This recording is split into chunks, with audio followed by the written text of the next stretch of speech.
Salamat Diyos. Alat at anak at ang Espiritu Santo, sumainyo ang Panginoon. Magalak ng lupos ang buong sambayanan, sa kalwatian lahat tayo'y magdiwang. Sa ningning ni Hesu Kristo, sumagip sa sansinukob, siya'y muling nabuhay, tunay na manunubos.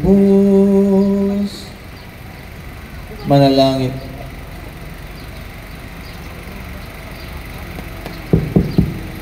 Diyos, na dahil sa kapagkabuhay ng muli iyong anak na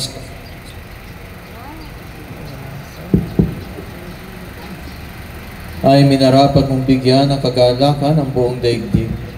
Ipagkaloob mo sa amin, hinihiling namin sa iyo, na alang-alang sa mahal na Inang Maria, ay makamtan namin ang kaligayahan ng buhay na walang hanggan sa pamamagitan din ni Kristong aming Panginoon.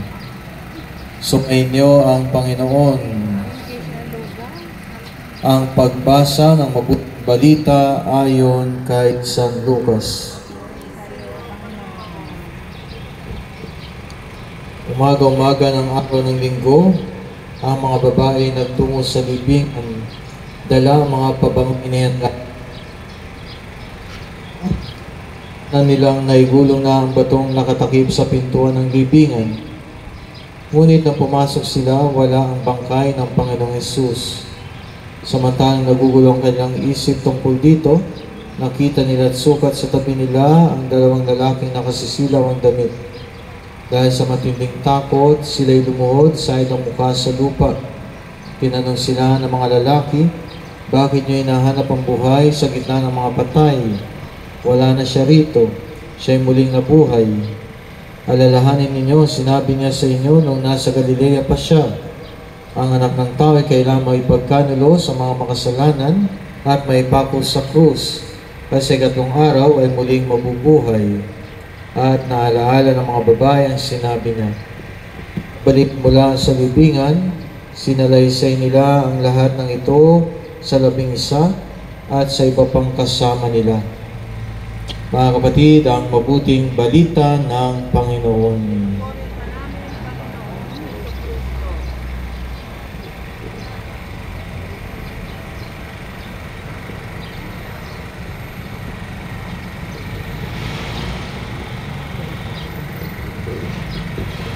O mahal na ina, matimtimang birhen sa iyong sinapit na kalagim-lagim. Sa matinding dusa at mga hilahil, sa abang sinapit ng anak mong Giliw. Sa matinding hapis na iyong tiniis, sa iyong binata na hirap at sakit, iyong salungain ang mga hapis at ang kalungkutan sana ay iwaglit.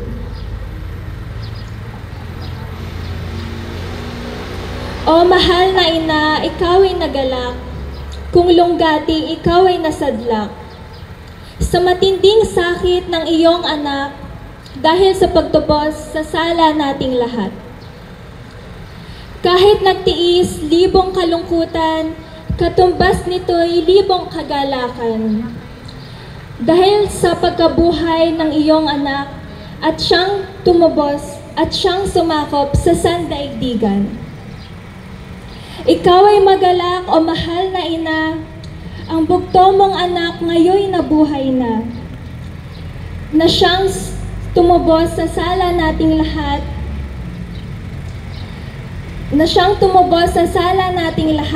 upang tayong lahat ay mahango sa dusa.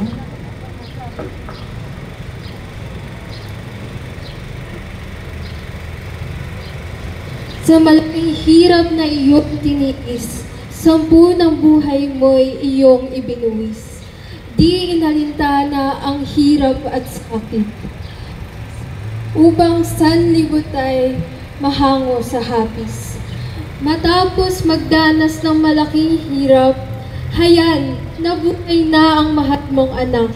Kaya magalak ka, inang nililiyag, sa gantimpala mong kaiba sa lahat. At bilang sagisag ng muling pagkabuhay, kalapating puti ay pakakawalan. Ang ibong simbolo nitong pagmamahal upang maihayag sa sandaigdigan. Kaya tayong lahat ngayon ay magalak. Ang sala ng tao ay natubos ng ganap. Sa utos ng Diyos, kung tayo ay tutupad, matitiyak natin tayo ay maliligtas. Sa utos ng Diyos, tayo ay tumalima. Ng ating makamtan, buhay na maligaya. Sa kabilang buhay upang guminhawa, malinis sa puso, walang bahid ng sala.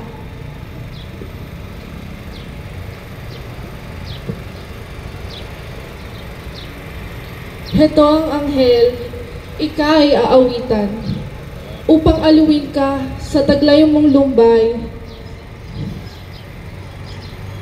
Nang mawala yaring kalungkutan, ika'y aaluin buong kagalakan. Tuloy aalisin ang lambong na itim na sagisag ng iyong panindim.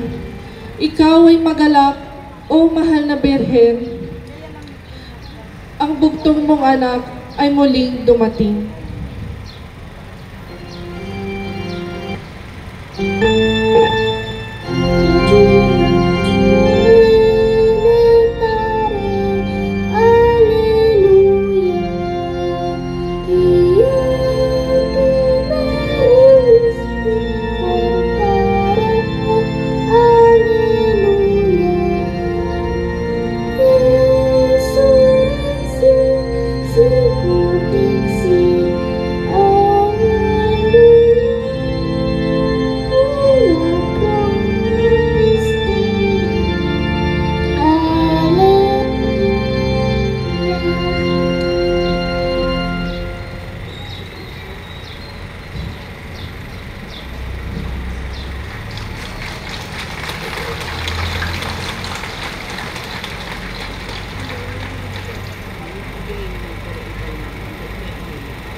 At sa tagpong itong